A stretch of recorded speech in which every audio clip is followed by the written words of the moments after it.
My approach is to consider that I have to create a world where the play can take place. And the play starts from reading the script and what the script demands and what kind of actions and situations and locales are implied. Then I talk to the director and try to sense a vision.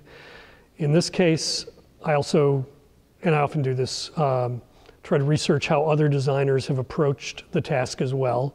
We have a certain set of challenges, and I see various ways that people have approached the challenge. I used, for a color palette, the cover of Oh, the Places You'll Go, where there are 6 muted colors. This is a photocopy of it, and it's got some of my paint blotches on where I was trying to match colors. But this is those 6 colors, and then it turned into these images to sell or communicate to the director what I was seeing. This is the idea that we were working through from a 2-dimensional view using our stage. And I've used all of these tools in actually making the set come out looking like a 48 times bigger than this 1/4-inch scale. Well, one of the challenges in Seussical is that we've got a world that's a jungle simultaneous with a world that is supposed to be tiny and on top of a speck on a clover. And somehow we have to make sure the audience doesn't get confused by that.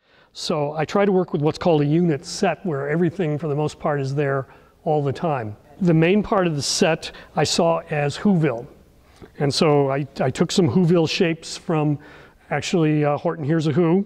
Then I took some of this jungle idea from various of the books and some of my research with other sets, and we flew those in front of it. Now, I didn't want it still to look like it was Whoville all the time, so I came up with an idea that I tested and found that I thought it worked very well. I painted the Who houses so that they had several different of my middle tone lines in them, and when they were houses, it just looked like it was a paint job, but when the leaves flew in, it appeared to be the trunks of trees.